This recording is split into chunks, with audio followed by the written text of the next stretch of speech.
Bonjour et bienvenue à l'Université d'Ivry-Val d'Isson.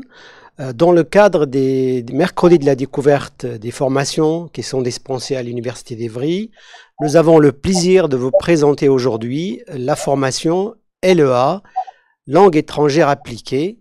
Donc pour cette présentation, j'ai le plaisir de vous présenter les intervenants. En premier lieu, Clara Beauvresse, qui est maître de conférence en études anglophones. Ensuite, il y aura l'intervenant d'une professionnelle, Angélique Brino, et deux étudiantes, une en licence et une autre en master. Donc, pour commencer, je donne la parole à Madame Clara Beauvresse qui va vous présenter la formation dans son ensemble et puis on enchaînera avec les autres intervenantes. Merci beaucoup, bonjour, bienvenue. Merci donc de participer à cette présentation de la licence LEA. Donc je vais tout de suite partager un document PowerPoint qui permet de présenter la licence étape par étape. Tout d'abord, on peut rappeler que cette licence, depuis cette année, est accréditée à la fois de l'Université d'Évry-Val d'Essonne et de l'Université Paris-Saclay. Donc elle fait partie du groupement Saclay. Le diplôme qui est délivré à l'issue des 3 années de licence et donc un diplôme Saclay, ce qui est une très bonne chose, car ce groupement très prestigieux a une visibilité internationale très forte. Alors, pour commencer, un petit rappel très simple, LEA, c'est langue étrangère appliquée. Ici, à l'Université d'Évry, on vous propose d'étudier 2 langues à parité, donc vous avez autant de cours dans ces 2 langues, qui sont soit l'anglais et l'espagnol, soit l'anglais et l'allemand. À cela s'ajoute une LV3 qui est soit l'italien, soit le chinois. Mais les 2 langues principales que vous étudiez toute l'année, c'est anglais-espagnol ou anglais-allemand, moitié-moitié, de façon totalement égalitaire. Alors, je tiens à rappeler ça parce qu'il faut savoir que dans le système universitaire français, il n'y a pas que les licences LEA. Donc LEA et LLCE, c'est le nom des grandes licences qui existent en langue. Donc, comme je viens de le dire, LEA consiste, langue étrangère appliquée, à étudier 2 langues à parité, avec des matières d'application, des matières professionnalisantes, des matières transversales, des matières d'ouverture et une LV3. En fait, cette licence LEA, c'est vraiment une filière à finalité professionnelle. L'idée, c'est de vous permettre ensuite d'être opérationnel dans ces 2 langues étrangères, de pouvoir travailler, de pouvoir fonctionner dans ces 2 langues, avec une véritable ouverture sur ce qu'on appelle les matières d'application, donc une capacité à utiliser ces langues dans des contextes professionnels variés. C'est très différent d'une autre filière qui existe et qui peut-être peut également vous intéresser selon vos objectifs, qui est la filière LLCE, langue, littérature et culture étrangère.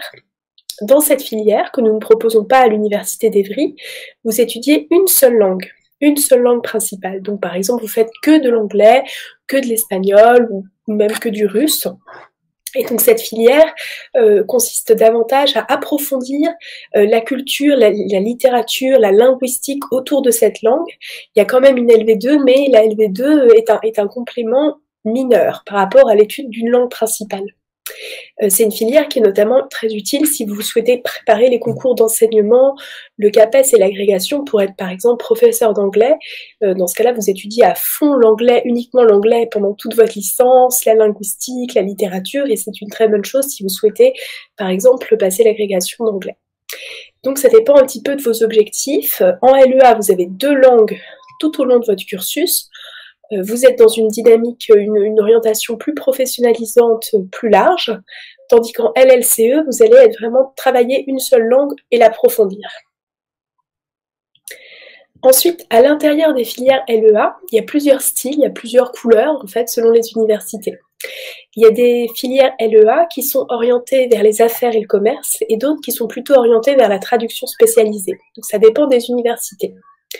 En réalité, c'est plutôt une nuance qui n'est pas si importante que ça. Il y a quand même beaucoup de points communs entre toutes les filières LEA.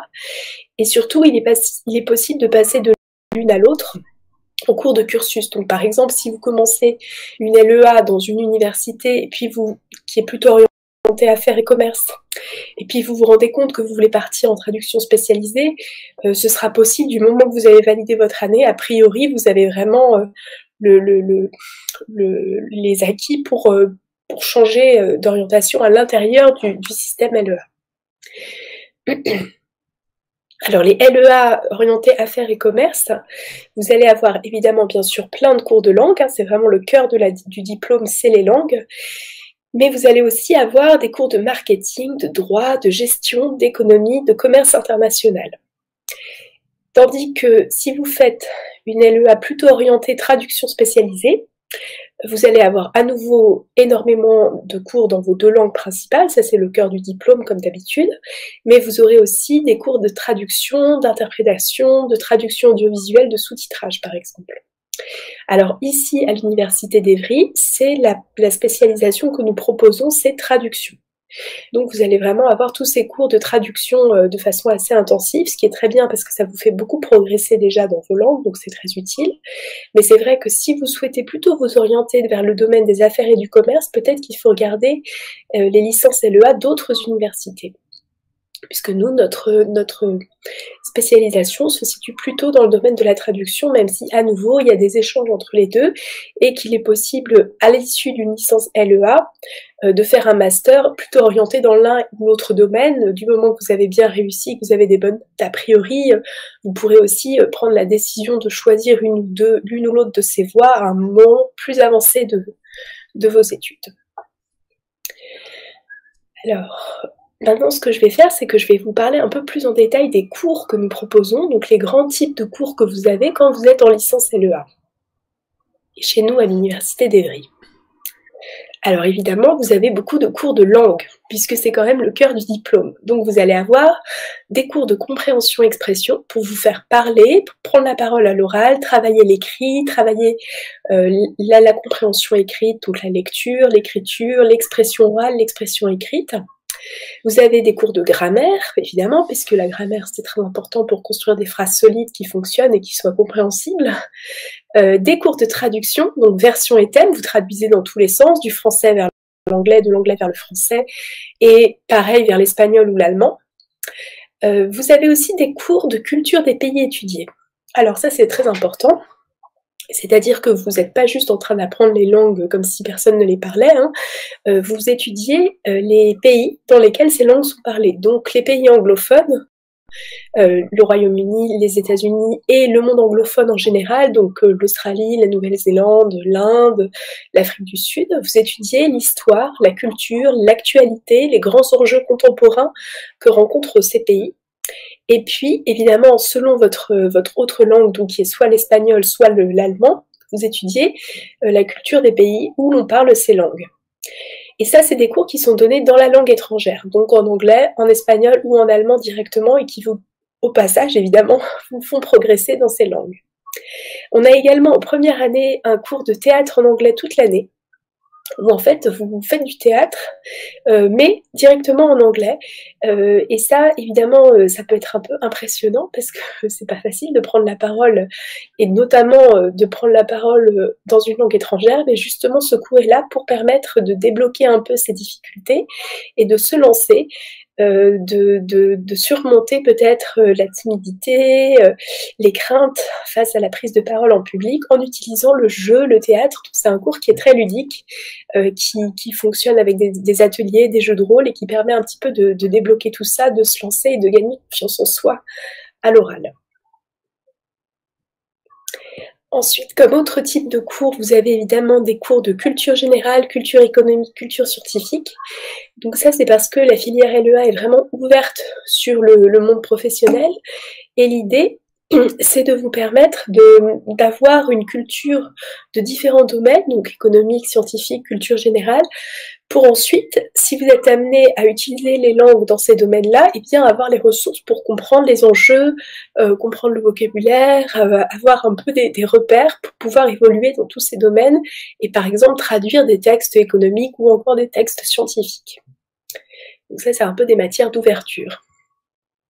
De la même façon, vous avez des cours de cinéma. J'ai rajouté de nouveau le théâtre une fois ici, mais l'important c'est surtout cette histoire de cinéma. Donc c'est des cours qui vous permettent d'étudier le cinéma anglophone, hispanophone, germanique, italien et chinois. Donc là aussi, c'est des cours d'ouverture culturelle pour comprendre un peu comment les langues sont utilisées dans tous ces pays où on produit des films. Et d'ailleurs, le cours de cinéma anglophone est donné directement en anglais. Donc là aussi, c'est un cours qui vous fait progresser en anglais, simplement parce que l'enseignant parle en anglais tout le temps. Autre cours important, évidemment, c'est la troisième langue, soit l'italien, soit le chinois. Donc là, c'est une langue que vous commencez généralement en arrivant chez nous, en LEA. Et donc, l'idée, c'est vous ne pouvez pas atteindre le même niveau que dans vos langues principales, c'est une troisième langue, mais quand même de vous faire progresser pour avoir une corde de plus à votre arc, et donc une capacité aussi à avoir vraiment des bonnes bases dans cette troisième langue. Et enfin, le dernier type de cours, évidemment, ce sont les cours qu'on va retrouver un peu dans toutes les licences à l'université, donc des cours de compétences numériques pour savoir utiliser les outils informatiques, des cours de méthodologie universitaire pour se repérer à la fac et ne pas être totalement perdu, savoir prendre des notes, savoir préparer un exposé, des choses comme ça. Et puis des cours de projet professionnel personnel, donc là c'est pour apprendre à faire son CV, sa lettre de motivation, des choses comme ça. Des cours qui sont très utiles à la fois pour votre intégration à l'université et pour votre future carrière.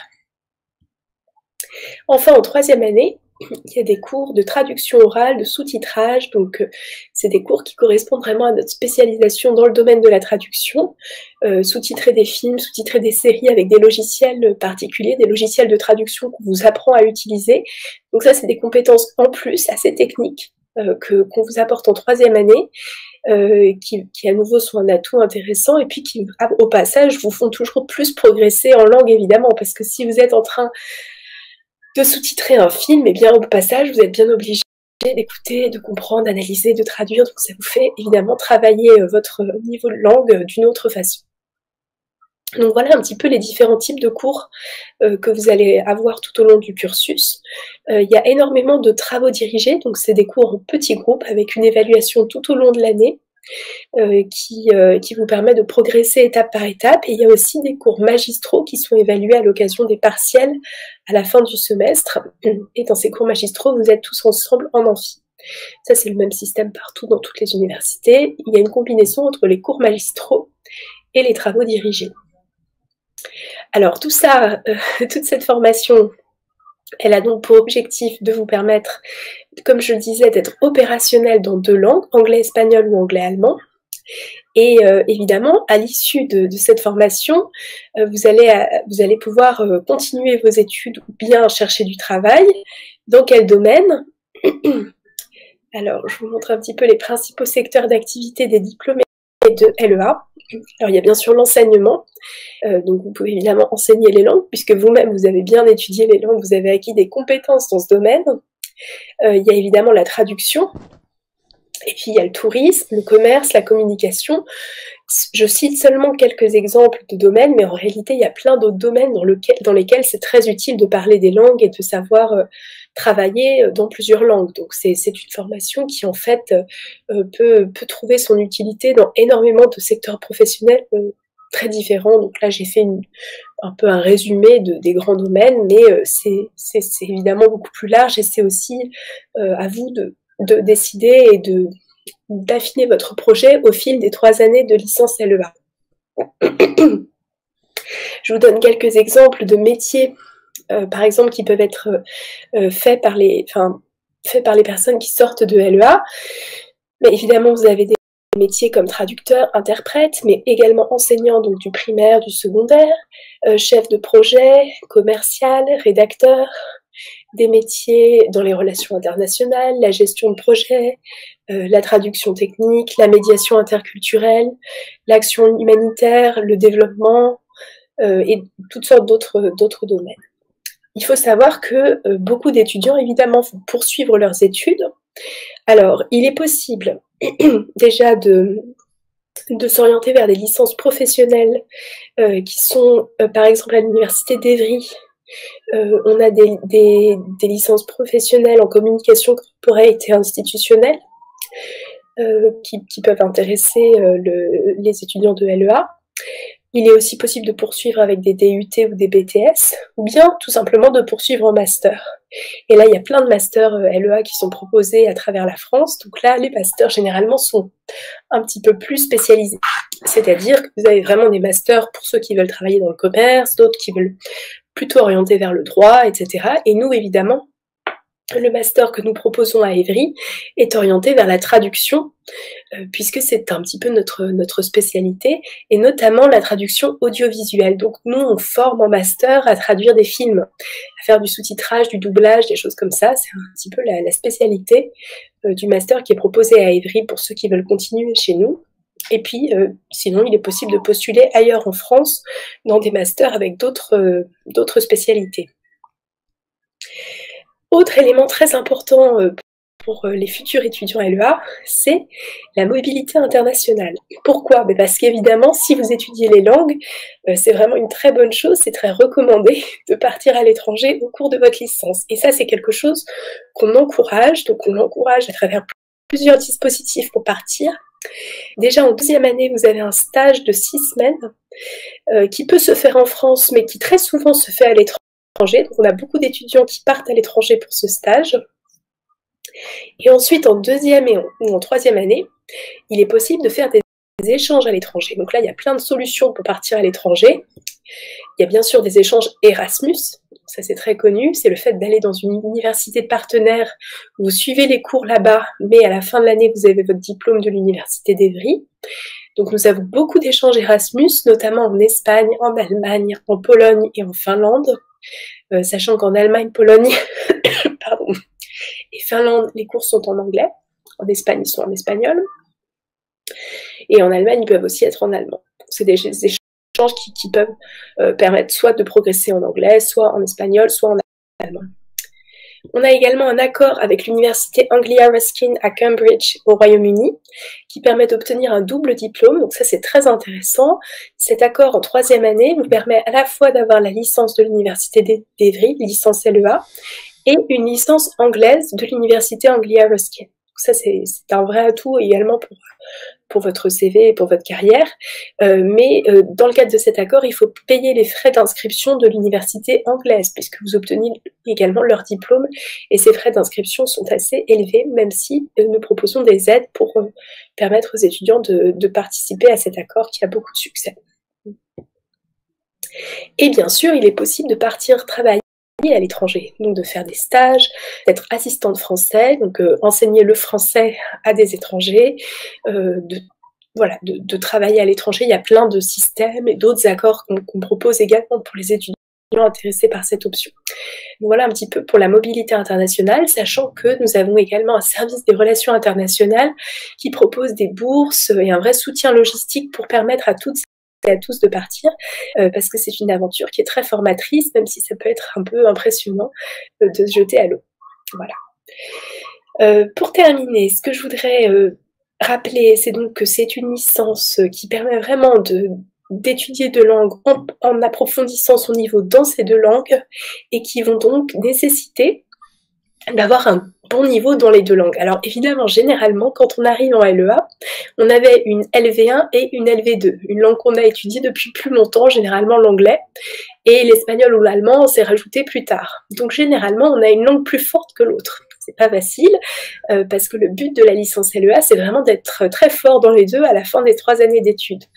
Donc tout l'enjeu, ça va vraiment être de remonter son niveau dans les deux langues, et voilà, généralement, il faut fournir un effort plus important dans une langue plutôt qu'une autre, mais évidemment, nous, on fait tout pour accompagner cet effort, sachant qu'on est une licence où on a à peu près on a 140 places sur Parcoursup, donc c'est pas une très grosse licence, on a une équipe pédagogique qui est très présente, et donc on a un vrai accompagnement des étudiants, on a des dispositifs de soutien, d'aide pour vous aider à réussir justement si vous rencontrez des difficultés, si ça coince un petit peu dans un domaine, on a plein de solutions pour vous aider. Alors, et surtout attention, il n'est pas possible de commencer une nouvelle langue en LEA, vous ne pouvez pas commencer l'anglais ou commencer l'espagnol ou commencer l'allemand, vous devez vraiment avoir un certain niveau au départ parce qu'on ne peut pas non plus partir de zéro. En revanche, votre LV3, donc italien ou chinois, celle-là, vous pouvez commencer à l'étudier pour la première fois avec nous en LEA. Voilà, alors évidemment, pour réussir en LEA, il faut être curieux, il faut s'intéresser au vaste monde, aux pays dans lesquels les langues que vous étudiez sont parlées, avoir une forme de curiosité, d'ouverture culturelle. Il faut aimer le travail autonome, mais aussi le travail en équipe, parce qu'on fait beaucoup de projets en groupe. Généralement, ce qu'on remarque, c'est que les étudiants issus de bac généralistes qui ont un bon niveau de langue vont bien réussir dans notre filière. Et on a une filière où on a beaucoup de demandes sur Parcoursup. Donc l'an dernier, on avait plus de 1000 candidats qui ont souhaité postuler sur Parcoursup pour 140 places. Donc on ne peut pas prendre tout le monde. C'est une filière qui est assez demandée, probablement parce qu'elle permet d'étudier plusieurs choses, comme je vous le disais, hein, d'étudier les langues, d'avoir un bon niveau, ce qui est très utile du point de vue professionnel, mais aussi d'étudier toutes sortes d'autres matières. Et donc je pense que cette diversité attire et puis est très utile ensuite sur le plan professionnel, et ça explique peut-être pourquoi on a pas mal de candidats qui veulent nous rejoindre chaque année. Pour terminer, j'ai quelques informations supplémentaires. Donc si vous voulez voir exactement le grand détail du programme qu'on propose, comment postuler et toutes sortes d'informations complémentaires, vous pouvez aller sur le site de la licence, qui est le site proposé donc du collège de l'école universitaire Paris-Saclay. Et si vous voulez avoir des informations plutôt sur la filière LEA en général, et notamment les autres universités qui proposent des licences LEA, peut-être qui ne sont pas forcément orientées vers la traduction, mais vers le commerce ou le droit ou d'autres domaines, eh bien vous pouvez aller sur le site ANLEA, où vous avez un peu la liste de toutes les licences qui existent en France pour faire votre choix et trouver celle qui correspond le mieux à vos aspirations, même si, comme je disais, il y a aussi beaucoup de points communs entre toutes ces licences, la possibilité de vous orienter, de vous spécialiser plutôt au niveau master. Donc voilà. Eh bien, en tout cas, je vous remercie. Si vous avez des questions, c'est le moment. Et n'hésitez pas donc à consulter ces sites pour avoir des informations complémentaires. Merci beaucoup. Bien, merci Clara pour cette présentation très très précise, très claire. Et évidemment, oui, l'étude des langues est très très importante aujourd'hui. Vous avez donné quelques exemples d'utilisation concrète de la langue. Donc on est bien dans un enseignement de langue qui n'est pas déconnecté, mais c'est un enseignement qui est pratique, avec lequel on peut bien évidemment s'insérer professionnellement dans différents métiers.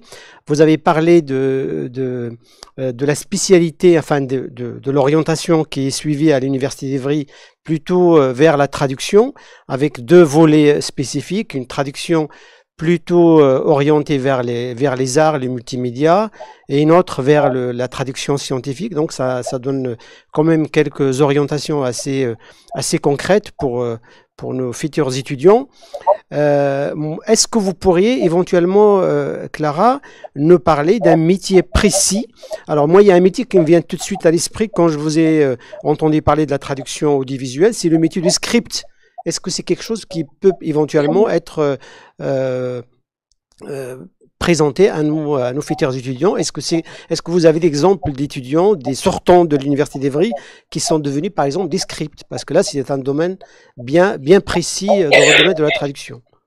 En fait, dans le domaine du cinéma et des séries, on a plutôt des étudiants qui vont être traducteurs audiovisuels, donc qui vont faire le sous-titrage des films, et qui vont préparer le doublage. Donc c'est pas eux qui vont faire le doublage à la fin, c'est les acteurs qui font le doublage des films, et les acteurs, il faut bien qu'ils lisent une traduction correcte, et ça c'est préparé généralement par des gens qui sortent de master comme celui que nous on propose. Ça c'est un métier qui demande une vraie spécialisation et qui donc se concrétise plutôt à l'issue d'un master. De toute façon, c'est très recommandé, évidemment, à la fin d'une licence, de continuer en master pour pouvoir avoir des atouts en plus sur son CV, et aussi parce qu'une fois qu'on a un master, on a des prétentions salariales qui sont plus élevées. On peut prétendre à des revenus plus importants. Parmi les autres métiers, comme je disais, il y a évidemment tout ce qui est chargé de communication dans des entreprises. Ça, c'est des métiers où il faut savoir bien écrire, bien parler, y compris dans d'autres langues. Donc, chargé de communication, là, il y a vraiment, c'est un métier typiquement qui peut intéresser les étudiants de LEA. Tout ce qui est commercial, marketing aussi, parce que là aussi, c'est bien de pouvoir parler plusieurs langues. Et puis, on a aussi quand même pas mal d'étudiants qui deviennent enseignants et parfois même qui commencent à être enseignants à mi-temps en même temps qu'ils font leur licence. Il y a un dispositif pour faire ça. Voilà, donc ça, c'est vraiment des exemples de métiers qui correspondent aux études LEA, même si c'est quand même aussi, il faut vraiment le rappeler, des études très ouvertes, donc qui généralement ne ferment pas de porte, mais permettent plutôt d'en ouvrir. Voilà. D'accord. Alors, j'aurais une autre question. Si vous pouvez nous parler un peu de la manière dont les étudiants vivent leur scolarité à l'Université d'Évry. Est-ce qu'il y a des associations? Est-ce qu'il y a une vie étudiante, notamment parce que vous avez parlé aussi de la possibilité d'aller étudier à l'étranger. Vous avez des liens avec d'autres universités étrangères. Il y a aussi le fait, moi, il y a un truc qui m'a beaucoup intéressé, c'est le fait que vos diplômes sont un petit peu aussi des doubles diplômes, peut-être avec l'université de Cambridge. Ça me paraît être quand même un point très très important. Et moi, avoir ça sur son diplôme, bah, ça peut être un atout très très important. Donc, quelle est un peu la vie, comment se vit la vie étudiante à l'Université d'Évry au niveau des langues? Est-ce qu'il y a des associations, des liens avec d'autres universités étrangères? Est-ce que vous accueillez aussi des étudiants d'autres pays qui constituent un peu ce noyau de langue à Ivry? Oui, effectivement. Alors déjà, il y a plein d'associations à Évry, ça c'est certain, comme dans toutes les universités, associations sportives, de théâtre, de chant, de danse, culturelle. Il y a une vie associative très riche. Effectivement, le fait de pouvoir partir à l'étranger en Erasmus ou à l'intérieur de cet accord, ça permet de s'intégrer à un autre pays. Et là, on bénéficie de toute la vie associative et culturelle du pays d'accueil, donc c'est génial. Mais en plus, généralement, quand on est étudiant Erasmus, il y a beaucoup d'universités qui proposent des cours spéciaux pour les étudiants Erasmus de découverte du pays, ce qui permet de rencontrer non seulement des gens du pays où on est, mais aussi des gens qui viennent de partout en Europe.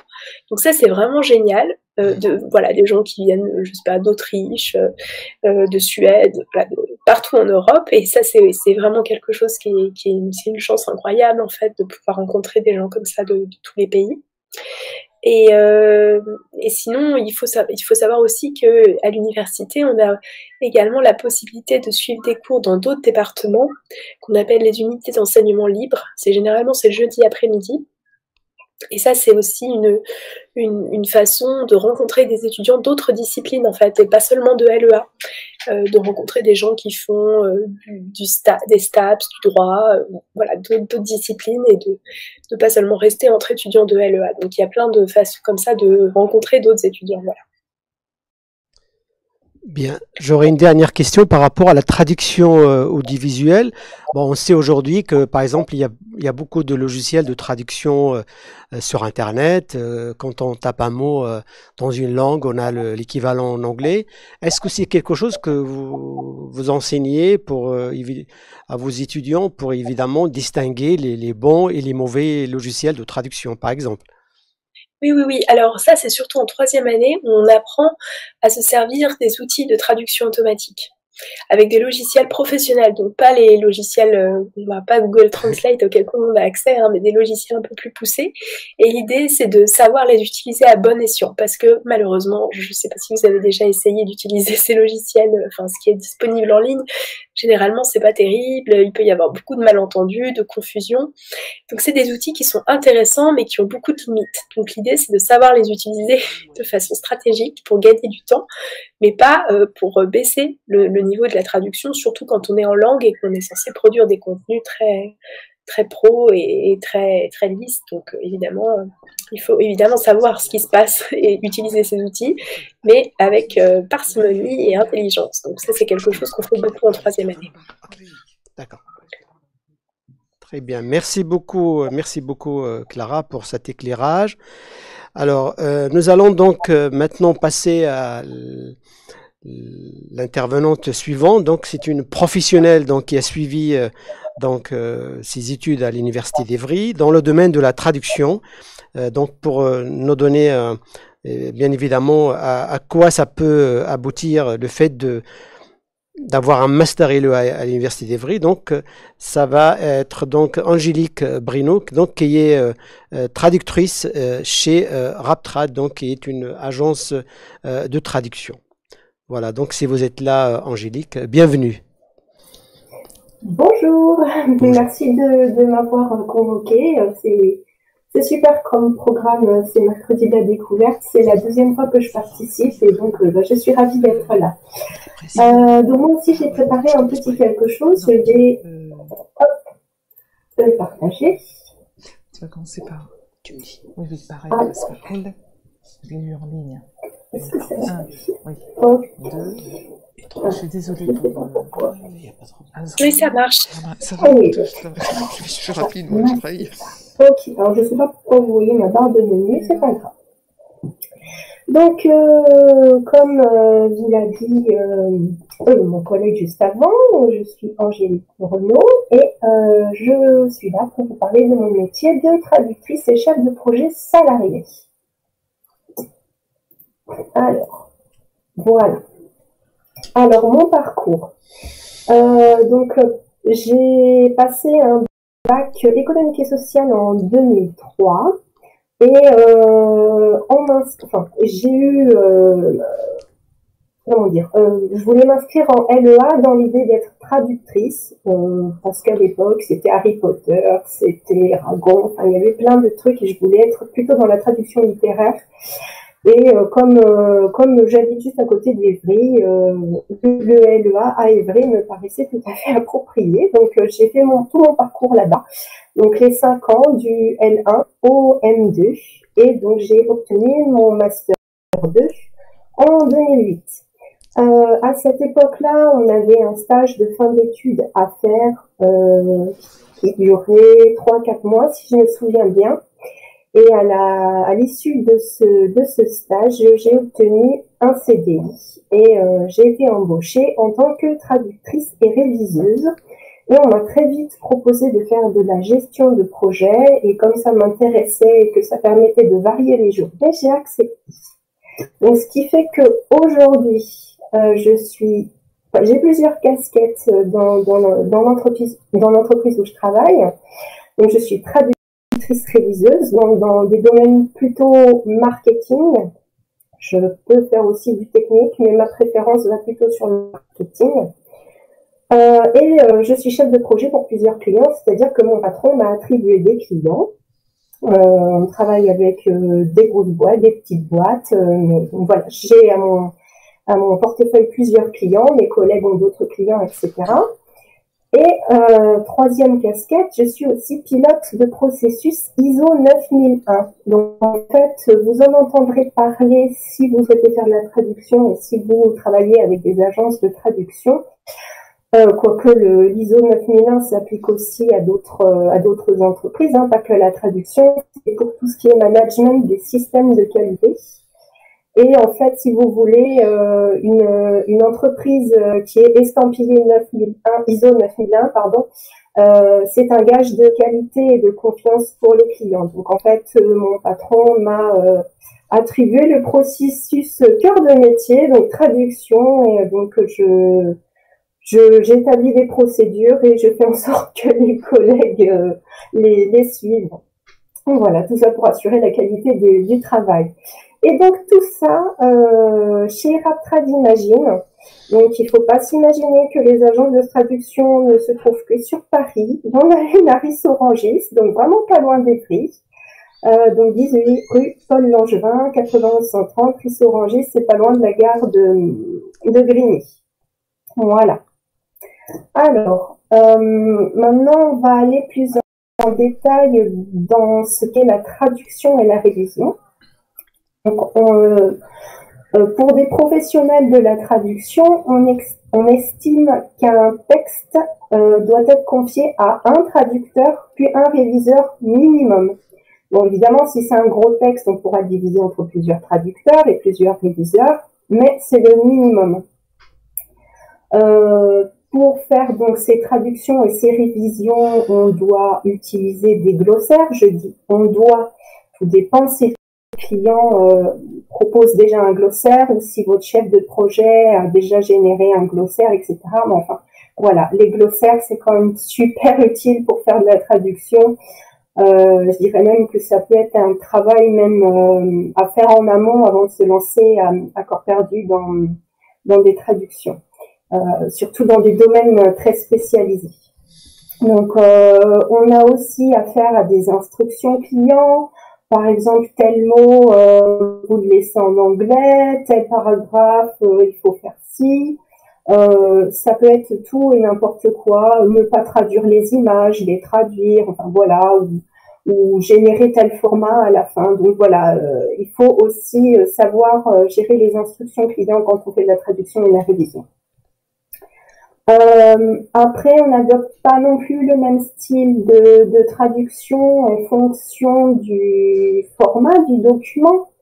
Donc, je travaille en agence de trad pour, mon agence fait toutes sortes de documents. On ne traduit pas des films ni des séries, mais certains clients font des vidéos et ont besoin qu'on fasse les sous-titres. Donc, voilà, je dis pas que j'en fais au quotidien, mais régulièrement.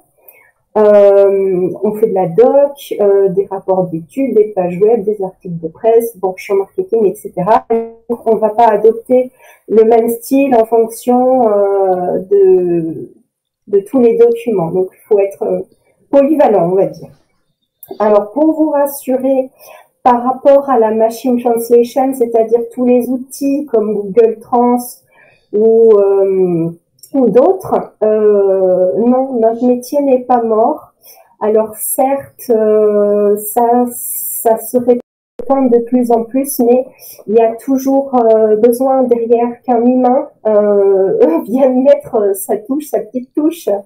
Et voilà, donc il y a certains outils qui sont vraiment bons, mais ça sera bon peut-être plutôt sur du technique, du cliquer sur ça pour faire ci, mais pour tout ce qui est marketing, il y a encore du travail à faire. Donc non, la traduction, on n'est pas mort. On aura toujours besoin de nous encore pour un certain moment. Et côté statistique, en moyenne, un traducteur fait entre 2000 et 2500 mots traduits par jour. Alors, ça peut varier. Si c'est très très technique, ça sera moins. Si vous avez beaucoup l'habitude, ben, si vous gagnez d'expérience et en spécialisation, ça sera plus. Personnellement, je peux faire beaucoup plus, même en marketing. Je peux faire 3000, 4000 mots par jour en marketing, mais parce que c'est mon domaine, parce que c'est mon client, que je connais la termino sur le bout des doigts, etc. Donc, c'est des moyennes. Et pour la révision, donc 8000 mots révisés par jour. Donc, le traducteur et le réviseur, on peut travailler en binôme, hein, c'est pas interdit. Le réviseur, il peut tout à fait aller contacter le traducteur et lui dire pourquoi tu as traduit ça comme ça. Pareil, le traducteur, quand il a fini son travail, il peut dire au réviseur, ah, j'ai eu un doute sur tel passage, est-ce que tu peux regarder, etc. Donc voilà. On va poursuivre.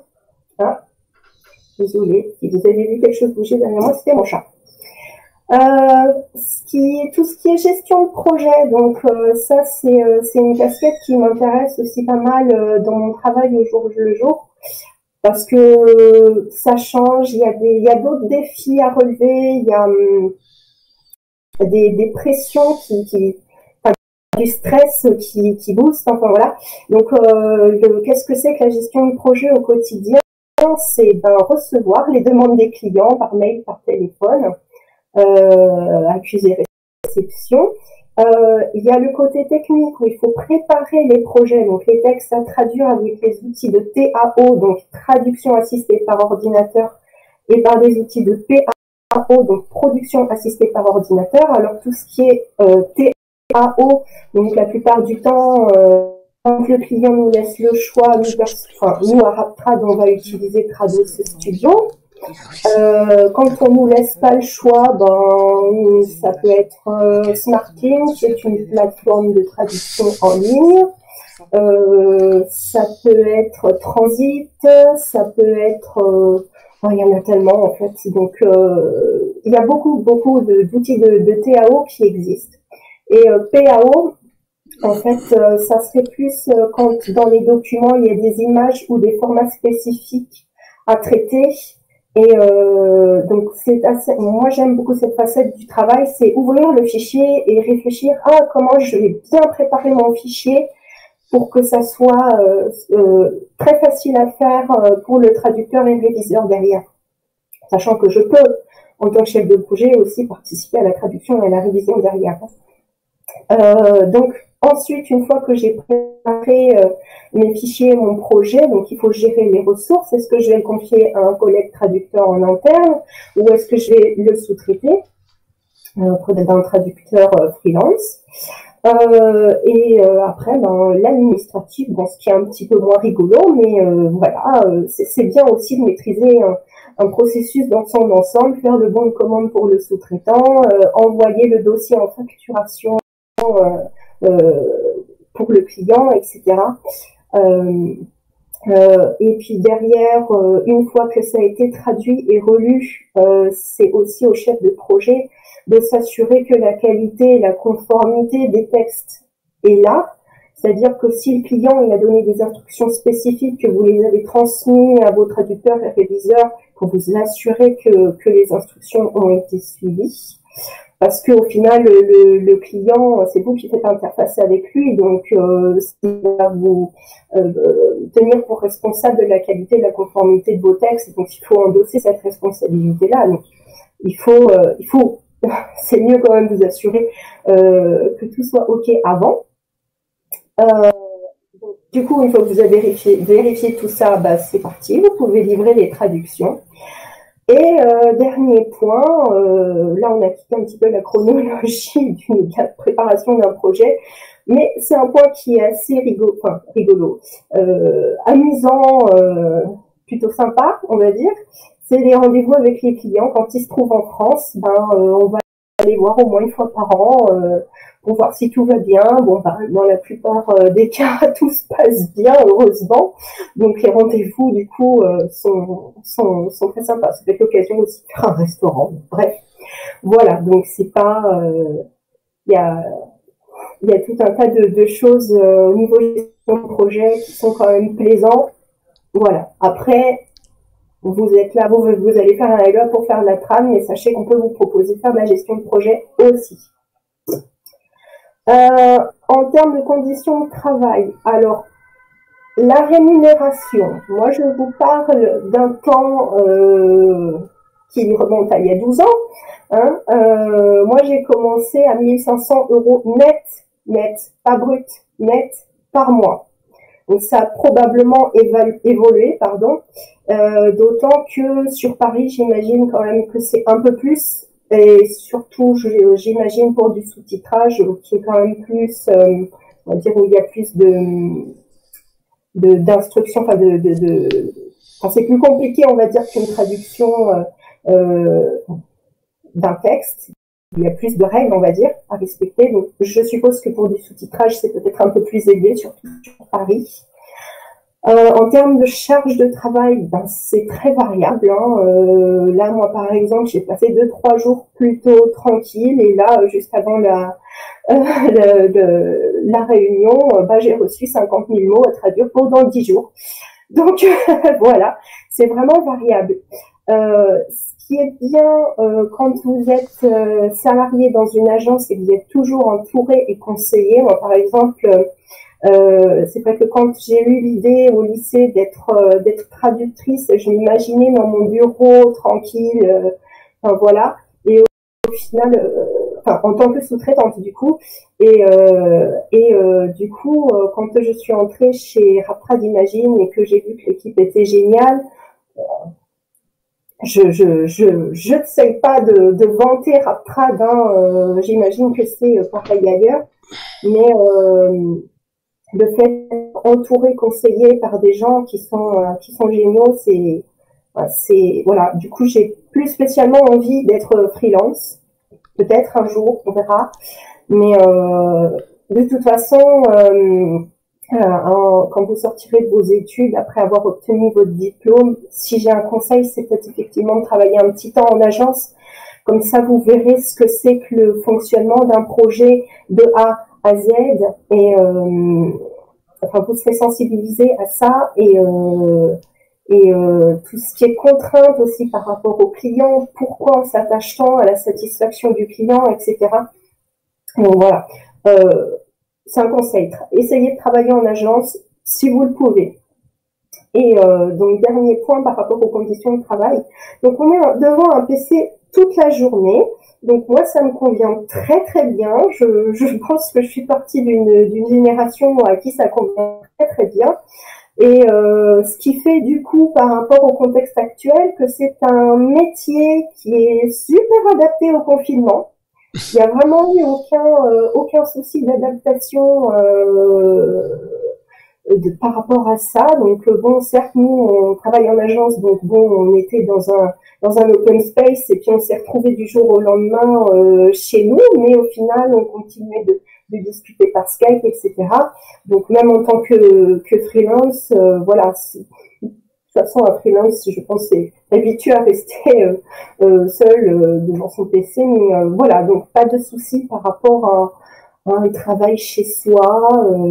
Et puis aussi, petit point par rapport au contexte actuel et à la crise sanitaire.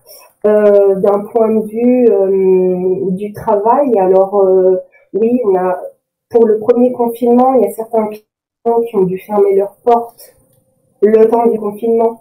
Donc, pour certains clients, on a eu une baisse de volume, mais pour une autre part de nos clients, vu qu'ils étaient chez eux et qu'ils étaient en télétravail, ils ont mis à jour leur documentation, donc on a reçu plein de projets qui ont compensé la baisse chez les autres clients. Et là, pour ce deuxième confinement, pareil, on voit une hausse des demandes. Donc c'est pas un travail, c'est pas un métier en crise en tout cas, ce qui fait qu'en plus du coup ils ont pas mal de communication à faire par rapport à ça. Donc voilà, vous pouvez y aller dans la traduction, c'est pas un métier en crise. Et enfin donc ma dernière diapo, donc le profil du bon traducteur. Donc ça c'est des conseils que je vous donne si vous souhaitez être traducteur, traductrice. Donc, curieux et débrouillard, c'est-à-dire que quand vous êtes devant un texte, n'hésitez pas à faire plein de recherches sur les termes, les domaines que vous rencontrez. Vous comprenez pas bien, allez regarder sur Internet, allez regarder dans des livres. Ça ne pourra vous être que bénéfique. Pareil, méticuleux, ça va un petit peu avec, c'est-à-dire que si vous vous rendez compte que vous ne comprenez pas quelque chose, ayez la curiosité d'aller voir, mais essayez vraiment de comprendre, parce que le texte prendra tout à fait un autre sens quand vous maîtriserez le domaine. Et pareil, si on vous donne un glossaire, la méticulosité, c'est aussi d'appliquer strictement ce que vous voyez dans le glossaire. Strictement, faut réfléchir un petit peu aussi. Mais voilà, c'est important pour moi. Appliquer les instructions aussi. C'est vrai que c'est très rageant en tant que chef de projet quand on donne des instructions et que le traducteur ne les suit pas. Donc, quand on vous donne des instructions, pour une fois qu'on vous donne des instructions, parce que des fois on ne vous en donne pas et vous aimeriez bien en avoir, appliquez-les. Très important pour un traducteur, une orthographe et une grammaire impeccable. Impeccable, vraiment. Quand on reçoit les tests, nous, dans nos agences, pour des demandes de stage, franchement, c'est la première chose qu'on regarde. S'il y a des fautes d'orthographe et de grammaire, c'est rédhibitoire. Donc, on regarde donc l'orthographe et la grammaire, on regarde aussi le style, bien sûr. Mais vraiment, orthographe, grammaire dans vos tests, dans vos CV, faites attention, s'il vous plaît. C'est très important. Il en va de votre crédibilité. Ensuite, une fois que vous serez établi en tant que traducteur, honnêteté, on vous en voudra jamais quand on vous propose une traduction. Si vous nous dites non, je suis désolée, je ne maîtrise pas ce domaine, quand vous vous sentez pas de le faire, il vaut mieux dire en tant que freelance, il vaut mieux on préfère entendre dire du traducteur indépendant, je suis désolée, je maîtrise pas ce domaine, et puis nous, on va chercher quelqu'un d'autre, qu'au final, vous nous rendiez une traduction qui n'est pas bonne, parce que du coup, on va vous faire un retour, on va pas être content, et puis on va moins vous contacter pour vous donner du travail. Donc voilà. Il faut aussi savoir se remettre en question, parce que bon, quand vous traduisez un texte, bah, il se peut qu'il y ait des erreurs dedans. Du coup, on vous les fait remonter, et puis il faut dire oui, effectivement. Bon, il faut aussi savoir se défendre, hein, bien sûr, mais remettez-vous en question et réfléchissez aussi avant d'écrire, parce que la traduction, c'est pas juste un mot égale un mot, c'est tout un puzzle, c'est toute une mécanique. Si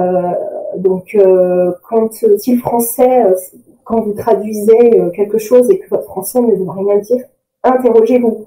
Interrogez-vous sur la qualité de ce que vous écrivez, parce que ça se verra, vous n'avez rien compris sinon.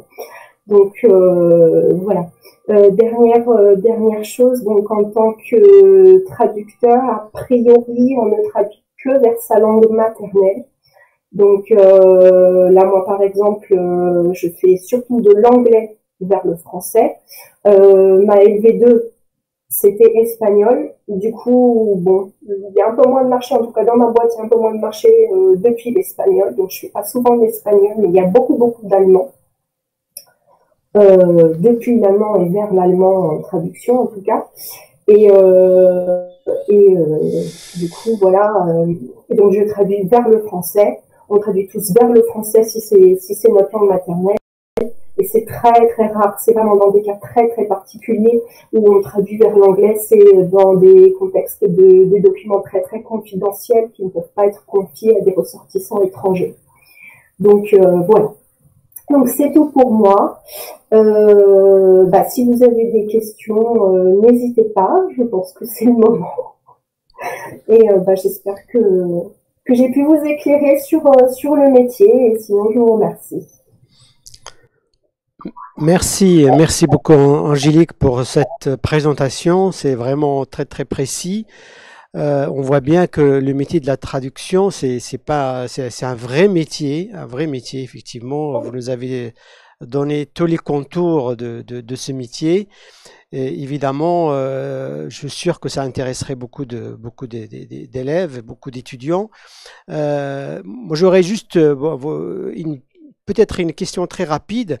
Quand on fait ce qu'on appelle une traduction simultanée, est-ce qu'il y a des astuces particulières qu'il faut connaître pour réussir cette traduction? Ça, c'est la première question, si vous pouvez répondre rapidement. Et puis la deuxième, c'est par rapport à la prise en compte de les différences culturelles. J'imagine que quand on fait une traduction pour des anglophones, pas des Américains, Anglais, ou vous avez des Sud-Africains ou Néo-Zélandais, ça ne doit pas être la même traduction, même s'il doit y avoir des fondamentaux. Comment vous prenez en considération ces différences culturelles lorsqu'on fait une traduction? S'il vous plaît, merci. Oui, pas de souci. Donc pour la première question, donc la traduction simultanée, donc personnellement j'en fais pas du tout parce que c'est une autre formation, c'est plutôt interprète. Après on en gère dans notre société, mais on a vraiment une base donc toute une liste de traducteurs et toute une liste d'interprètes. Et en LEA, à l'époque, je me souviens qu'on avait fait effectivement des cours de traduction simultanée. C'était intéressant, mais je ne pense pas que ça soit suffisant. Je ne sais pas si je me trompe ou pas en LEA pour faire ce métier d'interprète. Il me semble qu'il y a des formations spécifiques qui existent. Moi, j'en fais pas, en tout cas, de traduction simultanée. Je me sentirais pas du tout à l'aise pour en faire. Moi, c'est vraiment l'écrit.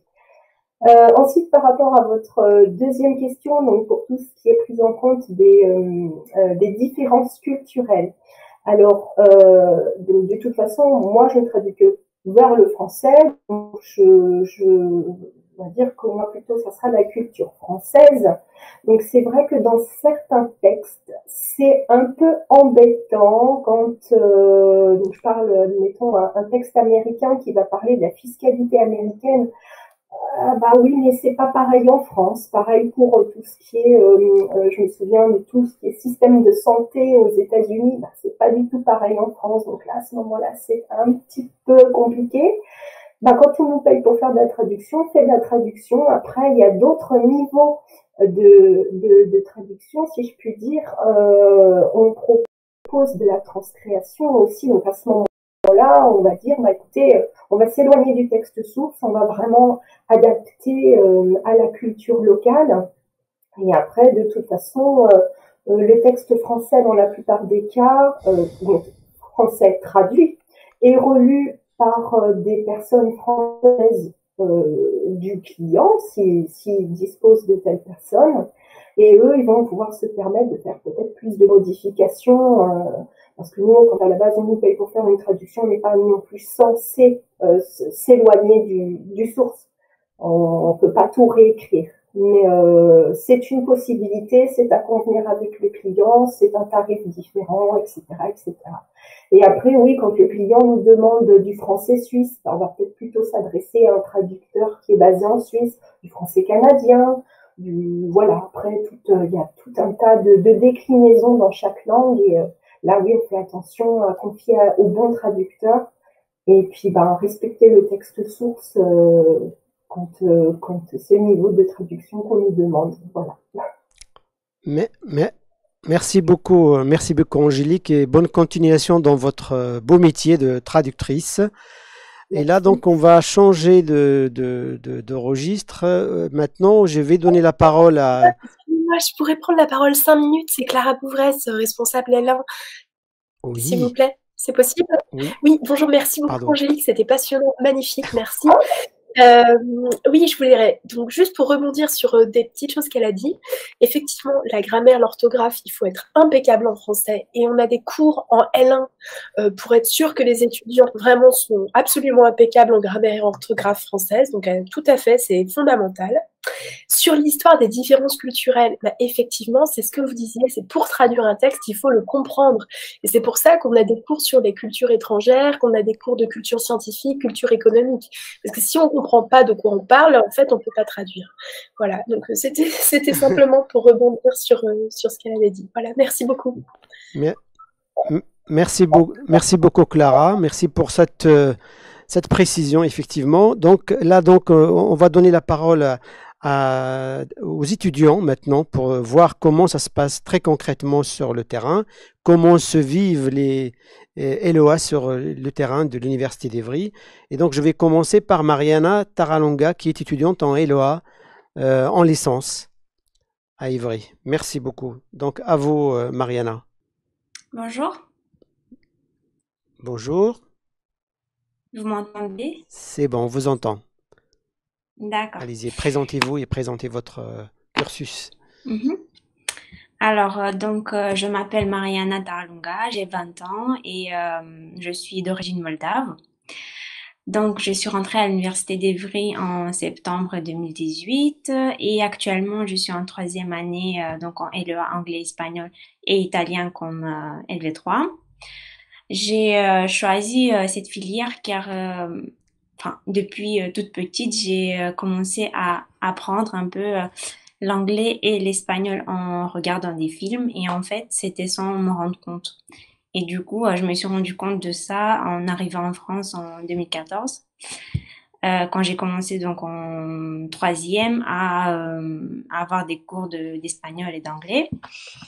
Et ensuite, je me suis vraiment rendu compte que j'aimais vraiment les langues étrangères, tout ce qui est culture étrangère.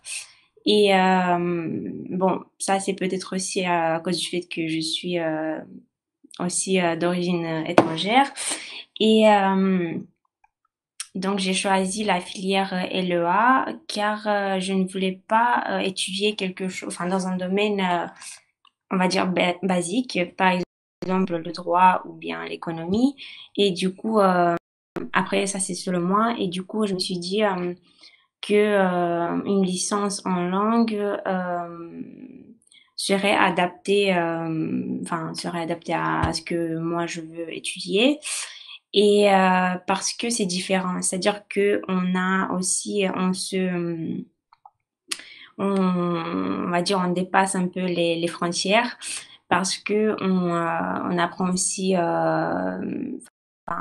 on a aussi des connaissances des cultures étrangères, de la langue étrangère, etc. Et du coup, bien que on peut choisir aussi de faire du droit international, ou je suppose qu'on fait de l'anglais espagnol, ou bien être emmené plus tard à travailler dans une entreprise qui travaille avec l'étranger. Du coup, on apprend aussi une autre langue. Et voilà, donc la première année, pour moi, globalement, c'était une transition entre le lycée où j'ai fait un bac littéraire et une transition entre le lycée et l'université. Et j'ai pas vraiment pris goût de cette filière comparé à maintenant. Et maintenant, j'ai vraiment pris goût de cette filière et j'aime vraiment ce que j'étudie. Initialement, je ne voulais pas du tout travailler plus tard dans la traduction, mais depuis l'année dernière, donc en deuxième année, on a commencé à traduire vraiment des articles, des textes de l'espagnol vers le français ou bien de l'anglais vers le français. Et j'ai vraiment commencé à beaucoup m'intéresser, à m'intéresser plus à un futur métier dans ce domaine-là. Et selon moi, un côté très positif concernant la licence LEA, c'est aussi le fait comme m'a dit Madame Beauvresse, qu'on nous fournisse des connaissances d'autres cultures telles que l'Espagne, l'Amérique latine, les États-Unis, la Jamaïque, l'Amérique du Sud, etc. Après, une autre chose que j'ai commencé à beaucoup aimer dans la licence LEA, c'est la traduction audiovisuelle, c'est-à-dire le sous-titrage, qu'on a commencé à faire cette année.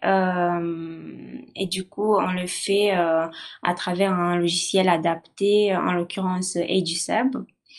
Et j'ai vraiment ça parce que là, on peut voir, entre guillemets, ce qu'on traduit. Et on mélange un peu le cinéma et la traduction. Et du coup, on n'a pas juste un texte devant nous et on doit l'écrire. Et on est un peu plus libre quand on fait du sous-titrage, c'est-à-dire que on n'est pas toujours obligé de traduire ce que le spectateur il voit. Et pour moi, en tout cas, c'est vraiment plus intéressant la traduction audiovisuelle. Après, j'ai une des difficultés que j'ai rencontrées, que je rencontre toujours, c'est le fait que le français ne soit pas ma langue maternelle. Et du coup, ça me pose un peu de problèmes lors de la version, c'est-à-dire de la traduction d'une langue étrangère vers la langue maternelle. Du coup, le français. Et bon, je m'habitue. Et aussi le fait que j'ai pas appris l'anglais et l'espagnol à l'école. J'ai pas commencé par les bases. C'est-à-dire que moi j'ai commencé à apprendre un peu toute seule et que après je arrivée en troisième. Les autres élèves ils avaient un autre niveau que moi j'avais pas. C'est-à-dire concernant la grammaire. Et ça me pose aussi un problème aujourd'hui. Mais ça va, c'est pas... Je m'y habitue. Et puis aussi, selon moi, on pratique pas vraiment la langue à l'oral. Bien qu'en L1 et L2, on ait des cours de compréhension, expression. Et voilà. Ensuite, après ma licence, j'aimerais faire un master. Et du coup, je me suis un peu intéressée et j'ai je pense choisir le master MC2L, donc c'est médias, culture et de langue, qui est un master sur 2 ans dans le domaine des lettres et des langues. Et dans ce master-là, les étudiants, enfin, ils acquièrent vraiment des connaissances dans le domaine des médias, de la culture, d'autres cultures, des langues. Et du coup, je veux quand même rester dans le même domaine. Et ce master-là, on ne peut pas l'effectuer à l'Université d'Evry, mais à Paris 8. Après, concernant les conseils que je peux donner, c'est que il faut essayer vraiment de travailler beaucoup avec la langue, mais je pense que c'est un conseil que tout le monde le donne. Et en regardant des films, enfin des séries, ou bien pour ceux qui sont intéressés, en regardant des chaînes d'information telles que BBC News par exemple en anglais. Et surtout, vu que quand on fait cette licence, on a l'opportunité de faire, enfin, d'étudier à l'étranger. Je trouve que c'est vraiment un facteur important dans ce type d'études. Moi, je me suis inscrite, je devais partir cette année en L3 à Cambridge, mais bon, malheureusement, je ne suis plus partie. Et du coup, bah, mon master, je veux peut-être le faire à l'étranger. Je suis toujours en train de réfléchir et de m'intéresser à ça. Et voilà. Très, très bien, très bien. Merci beaucoup, Mariana, c'était très clair. Merci à vous pour Mais- l'invitation. Merci donc pour vos témoignages. Et donc, s'il n'y a pas de questions, on va passer à la deuxième étudiante donc, qui va nous donner son témoignage, à savoir Alessandra Zapata, qui est étudiante en Master 2. Est-ce que, Alessandra, vous êtes là? Oui, je suis là. Merci beaucoup. À vous la parole. Oui. Allez-y. Donc, bonjour, bah, je m'appelle Alejandra et du coup, je suis en deuxième année de master à l'ESSEC. Et du coup, le master est surtout centré sur, bah, comme on l'a dit auparavant, c'est surtout centré sur la traduction audiovisuelle. Et en fait, moi, c'est surtout ça qui m'intéresse dans la traduction. Et, euh, et du coup, là, en deuxième année, on est en alternance. Du coup, j'ai eu la chance enfin, j'ai la chance d'être sous-titreuse en fait. Et c'est vraiment ce que j'aime, ça me plaît beaucoup. Du coup, bah, c'est ce que j'aimerais être en fait. J'aimerais être sous-titreuse. Et bah voilà. Et concernant les études que j'ai fait, moi j'avais fait un bac professionnel. Du coup, je rebondis sur ce qui a été dit avant par rapport au bac général. Enfin, vous n'êtes pas forcément obligé de faire un bac général pour pouvoir réussir en master. Et, et j'ai fait aussi une licence LEA, mais pas à Évry par contre, je l'avais fait à Cergy. Et ce qui me plaît, enfin ce que je trouve vraiment intéressant à Évry, c'est qu'en L3, vous avez un parcours audiovisuel, en fait, vous avez de la traduction audiovisuelle, et ça c'est vraiment intéressant, parce que moi en licence, bah, de, j'ai pas eu la chance de faire de la traduction audiovisuelle. Du coup, ça c'est vraiment intéressant. Et qu'est-ce que je pourrais dire d'autre Oui, du coup, c'est vraiment ça, moi, ce qui m'a intéressée à Évry, c'est la partie traduction audiovisuelle. Et c'est pour ça que j'ai décidé de faire mon master à Évry. Du coup, je sais pas si vous avez des questions, je sais pas ce que Oui. je pourrais dire. Alors, comment se passe, comment se passe ce master au niveau de la formation, du parcours et puis de... Ouais, en fait, au niveau de la formation, le master, c'est vraiment, comment dire, parce qu'en licence, c'est plus de la théorie, on va dire, et en master, on est plus dans la pratique. Il faut vraiment prendre, enfin, on est vraiment pas libre, mais il y a beaucoup de pratiques. Par exemple, on doit beaucoup faire du sous-titrage sur les Hmm. logiciels. Et oui, en fait, c'est beaucoup de pratiques. On a beaucoup de travaux à faire en groupe. Et en fait, c'est plus vraiment comme en licence où on a des partiels, etc. C'est plus des projets qu'on doit faire en groupe et ouais, du sous-titrage sur les logiciels, etc. Donc ça, c'est vraiment intéressant que ce soit vraiment bah, de la pratique en fait et pas seulement de la Hmm. théorie parce que du coup, ça nous apprend à, bah, en gros, comme ça au moins on est prêt pour le monde professionnel, quoi. Enfin moi, en tout cas, ça m'a beaucoup aidé. Bah là, par exemple, je suis en alternance, du coup, en entreprise. Et du coup, bah, le fait d'avoir fait beaucoup de théorie pendant pendant le M1. Ça m'a beaucoup aidé à réussir mon entrée en entreprise, quoi. D'accord. Alors, sinon, donc j'ai cru comprendre que c'est la traduction audiovisuelle qui vous intéresse. Donc, en termes de métier, euh, que- comment vous envisagez votre, votre avenir professionnel après ce master? Là, je suis en entreprise et je fais du sous-titrage en fait. Du D'accord. coup, je sous-titre des vidéos, aussi bien du sous-titrage en français que anglais et espagnol. Et du coup, c'est vraiment ça que j'aimerais faire plus tard. J'aimerais vraiment D'accord. rester dans le sous-titrage parce que c'est vraiment quelque chose qui me plaît et ça change tout le temps en fait. On a tout le temps des nouvelles vidéos. Enfin, moi, par exemple, je travaille à Combini et en fait, c'est des vidéos et chaque jour, ça change de sujet. Chaque vidéo est un nouveau sujet. Du coup, ça, c'est vraiment intéressant de pas toujours travailler sur la même chose, quoi. C'est vraiment diversifié et c'est vraiment ça qui me plaît. D'accord. Merci beaucoup. Ce que disait par exemple Mariana Taralonga, c'est que en fait, elle disait que la traduction audiovisuelle, vous êtes un peu libre. Est-ce que c'est votre sentiment aussi? Est-ce que vous pensez Oui, oui, ça c'est vrai parce que dans le sous-titrage, enfin moi, dans mon cas, dans le sous-titrage, quand je dois traduire une vidéo qui est en anglais et le sous-titrage, je dois le faire en français, forcément, on ne doit pas traduire tout ce que la personne dit parce qu'en fait, ça rentre pas du tout dans le sous-titre, quoi. Du coup, on essaye de garder le plus important et on peut formuler en fait les phrases comme on a envie. Bon après, évidemment, on va pas non plus s'éloigner, mais en tout cas, oui, on est vraiment libre parce que il faut pas retranscrire tout ce que la personne dit, sinon ce serait impossible Hmm, à tout mettre dans un sous-titre en fait.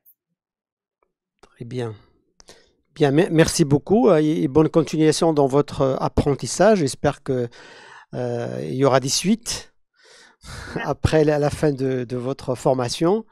Merci beaucoup. Donc, je vais donner la parole au dernier intervenant, dernier étudiant qui est aussi en L3 LEA, c'est Azran Rahman, donc qui va nous rejoindre et qui va donc aussi nous donner son témoignage. Alors moi je m'appelle Azran Rahman, j'ai 22 ans, Très bien. je suis étudiante en L3, LEA. Alors moi je suis rentrée en LEA après m'être réorientée. J'ai fait 2 années de PACES, première année commune aux études de santé, après un bac S. Je me suis dirigée vers la LEA parce que j'étais vraiment totalement perdue après avoir raté mes concours. Et après avoir fait plusieurs recherches, j'avais vu que la LEA c'était vraiment quelque chose de vraiment global, pas vraiment enfin centré sur quelque chose, à part les langues, mais ça ouvrait beaucoup de portes. Je me suis vraiment dirigée vers la LEA et aussi parce que j'avais des facilités dans l'apprentissage des langues. Je suis vraiment rentrée en LEA sans savoir ce que je voulais faire plus tard. J'ai fait la L1 qui s'est très très bien passée. Après après il y a eu la L2. On a eu un module dans lequel on se concentrait plus sur l'avenir, sur les futurs projets. Et c'est là que j'ai appris c'est vraiment pendant ce module-là que que j'ai eu une idée de ce que je pouvais faire plus tard. Moi, ce que j'aimerais faire, j'aimerais me diriger vers j'ai vu le métier de professeur de FLE, français langue étrangère. Euh, j'ai fait plusieurs recherches et ça m'a bien aidé. Et donc voilà, pour l'instant, tout se passe bien. Je m'étais aussi dit que je pouvais. Après, je me suis aussi dit que je pouvais me diriger vers le domaine médical, comme, euh, comme, comme j'ai voulu quand je m'étais inscrite en médecine. Je me suis dit, bon, bah, en fait, la LEA, Ouais, ouais, je peux toujours faire, m'orienter vers la traduction d'accord. médicale ou quoi que ce soit, quoi. Je me suis dit que la LEA, c'était vraiment ouvert, on pouvait faire vraiment tout. Donc, et après, bah, là, je suis plus intéressée par professeur de FLE. Euh, bah, voilà. D'accord. D'accord. Mais merci beaucoup. Merci beaucoup. Vous voulez rajouter quelque chose? Non, s'il y a des questions, Oui. je veux bien répondre. Bon, je vois pas de questions, donc bah, je vous remercie hein, pour votre témoignage, c'est assez clair. Et je vous souhaite bonne continuation dans votre formation. Alors, donc, pour conclure cette journée sur les mercredis de la découverte, je voulais dire que les mercredis... Ah, pardon. Donc, oui, donc Clara, Oui, allez-y. pardon. Allez-y, pardon. Oui, je voulais juste rebondir sur ce qu'ont dit nos étudiantes. Donc, merci beaucoup effectivement d'avoir partagé votre expérience, c'est génial. On voit qu'il y a plusieurs projets professionnels qui sont assez variés selon les études. Souvent, ça s'affine en cours de licence. C'est vrai qu'on a plusieurs normalement pour vous aider à réfléchir, rencontrer des professionnels, découvrir des... notre master, comme l'a très bien dit Alejandra, c'est un master qui se construit en alternance. Donc en fait, quand vous continuez avec nous en master, pendant votre deuxième année de master, vous êtes la moitié du temps, enfin un peu moins même de la moitié du temps à la fac, et le reste du temps, vous êtes en entreprise et vous travaillez. Donc c'est vraiment super concret, comme elle le disait, et très, très formateur. Et par ailleurs, tout à l'heure aussi, il y avait eu une question sur l'interprétation simultanée, donc le fait d'être traducteur, par exemple, d'un discours qui a lieu en live, en direct. Ça, c'est un métier, effectivement, qui est très particulier. Nous, en licence, on en fait un petit peu parce que c'est très formateur, puis c'est intéressant, puis c'est une expérience, c'est super dur, donc c'est assez stimulant d'en faire un petit peu quand on est en troisième année. Mais il y a des masters spécialisés. Donc, à l'issue de la licence LEA, par exemple, c'est possible de s'orienter dans cette voie, ou bien de continuer avec nous, plus audiovisuel. Enfin, il y a plein d'options possibles qui vont s'affiner au moment du master. Voilà, c'est juste ce que je voulais rajouter. Merci en tout cas, c'était vraiment très intéressant. Et, Merci à et vous. merci pour votre... merci pour ces éclairages, Clara, effectivement, qui rajoute pas mal d'informations et qui clarifie pas mal d'interventions. Et donc, bon, je voulais remercier toutes les intervenantes là de cet après-midi sur LEA. Donc, c'était très riche, très important. On voit bien que c'est quand même une formation qui débouche sur des métiers assez variés et que la spécialité, l'entrée principale d'Evry, c'est vraiment orienté vers la traduction audiovisuelle et je pense que c'est une marque de fabrique, à mon avis, qu'il faut mettre en avant.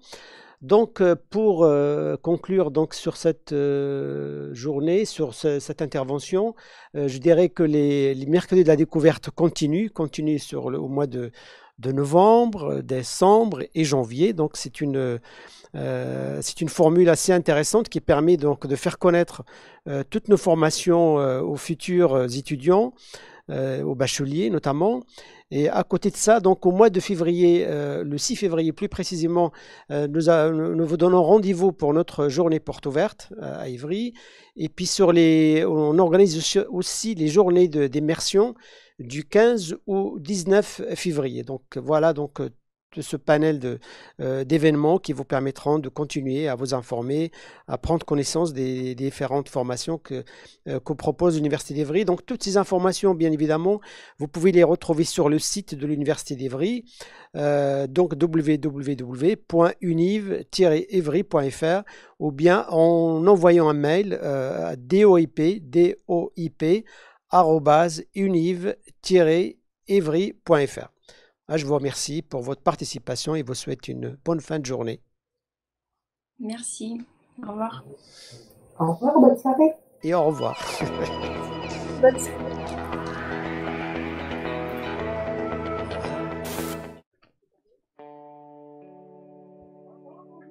Bravo.